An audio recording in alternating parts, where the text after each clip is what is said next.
Yeah, it was almost like cheating too, because like there are days when I'm really having a bad day, and even my husband will say, go upstairs. You still have bad days? Yeah, I think we all have bad days. It's not as bad as when I was 16 and truly lost, but we all have horrible days. And even my husband will say, go upstairs and talk to Hashem. You feel better after. You're out there, very high profile. You have a social media platform. You're involved in politics. It's a cliche question, but it's not. It's a very important question. What does it mean to be Jewish? For me personally? Yes, yeah. It's a deep question, and I've obviously thought about it. I mean, for me, being Jewish means knowing that I was put here for a reason. For me, being Jewish means kind of having an internal faith in Hashem without having to see anything in front of me.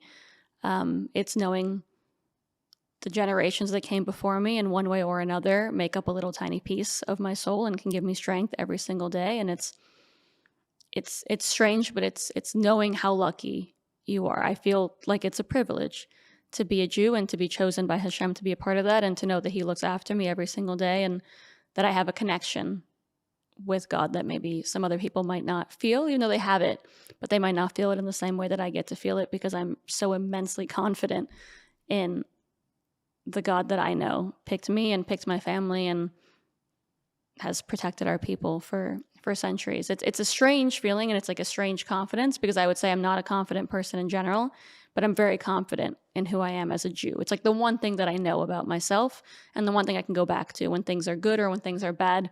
I talk to Hashem. Since October 7th, how has your relationship with God in that way, in whatever way you communicate with him, how has that been affected? On the one hand, it's gotten a lot deeper. On October 8th, I didn't know what to do. I mean, the whole world didn't know what to do. We were still, I don't even know if we had all the information about what had happened. But for me, when I was sitting there crying and watching the footage that everyone was watching. So was that your initial reaction? Just like sobbing? Sobbing. Yes. I mean, I remember. And what are you thinking? A little piece of me is almost gone. Like, it feels like a tiny piece of my soul is gone, because they're destroying your people. Right, and maybe people don't understand. This is a whatever you want to call it, let's say a mini Holocaust. Yeah. And it shouldn't have happened again, and it's happening. So you're shocked to your core. I'm shocked, but I'm also like genuinely in physical pain. I don't know how many people get it. Jews always say it, but I think most of us meet it. When one Jew is in pain or suffering, especially for being Jewish, we feel it. So I'm watching these videos and I'm in physical pain, because we're watching some of the most horrific things we should ever have to see. I still can't believe that happened in 2025 and was blasted across the internet. But A, you're watching that and you're in physical pain, and then B, it goes back to your question of, your connection with God. You're sitting there wondering why it's happening. And the only answer on October 8th, apart from watching the footage and just praying for every person affected in any way, is trying to be more religious. That's the only thing I could come up with. I said some days. What do you mean by more religious? Because that word means a whole lot of things too. So just what is being more? What does that look like? Yeah. So growing up, for example, my mom always said, "You're going to be more religious than I was, and your kids will hopefully be more religious than you were." And I didn't even know what she meant. Are you talking about faith? Are you talking about observance? Are you talking about studying? I thought she meant solely observance. And now as an adult, I'm understanding it meant a lot more than that. And it was a lot deeper than that. We did become more observant as I was growing up. And you could tell, like, my mom. Does that happen here in America? Yes. So you could tell my mom's dream is like kind of coming true, because she, left. So that's what she wanted. That's all she wanted. Right. Yeah. So she leaves Russia and comes here and has children that get to grow up in a kosher household, with parv and dairy and meat stickers. That's her dream. It's her dream. It's my grandfather's dream. It's her dream. And it really wasn't my dream growing up. I was happy to do it. I went to a Jewish school. I loved every part of it. I didn't expect it. My mom kind of became slowly more observant when I was maybe 8 or 9 years old, and then more and more. So she doesn't have it in the Soviet Union. And she comes here, and there's an opportunity to be observant and religious, and that's why she does it. But you have an experience not having the opportunity. So it doesn't mean quite the same to you as it does to her. But notwithstanding that, that's what your mother wants. And in the back of your mind, that means something to Right. you. Like, you know, it's the right thing, but it doesn't hit your heart the same way it hits my mom's heart when I was 8 or 9 years old. Okay. And then you grow up and then you face challenges. And then every time you face challenges, you What lean sort, on what, Hashem. what sort of challenges do you mean? Just personal, Yeah, personal ordinary ones. stuff? Yeah, And then the question is, how do you deal with that? exactly. And I did go through a really difficult period when I was younger. Still, no complaints. I had a wonderful life and a wonderful childhood. But when I was 16, I got very, very seriously injured. And it went to a very dark place for a very long time. And the And only what are you thing, thinking? Like, well, you know, what's the the thinking first like? few months, it's Hashem, why would you do this to Right. me? Okay. I had a dream to go to the Olympics. Wow. It's a long story short. I was supposed to go to the Olympics. I didn't have a dream to come to Tokyo. You know? I trained every single day. I gave up my school and my friends and my life. Oh, wow. So trained, you're totally focused. right, up to 8 hours a day some days. I wow. skated. I was a figure skater. I skated on a broken leg. I broke my back. Wow.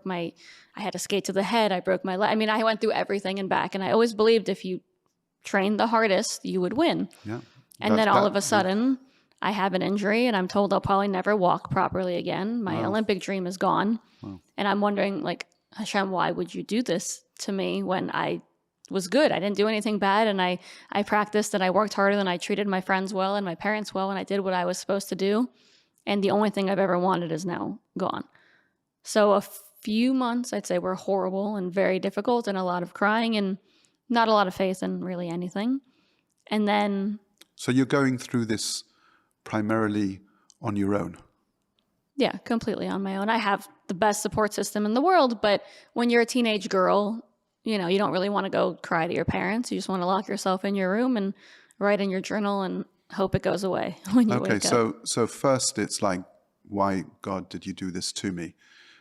What's the next phase? How do you get out of that? Yeah, it's like a very slow process of convincing yourself that Hashem knows better what he's doing. And again, Hashem is in charge and people go through much worse things than that. So I understand when people have a bigger struggle than I had, obviously. But in my case, I was very depressed and I was very distraught and very confused. And it went from not understanding why that was my life to trying to search for a different meaning and assuming probably that Hashem was going to grant that to me. And I started praying.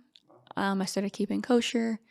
Decided that I wanted to become more observant, and then understood that when my mom said more religious, she didn't strictly mean more observant. She didn't mean dairy and meat sinks. She meant really feeling like Hashem was in your life 24/7. Faith and feeling. Exactly.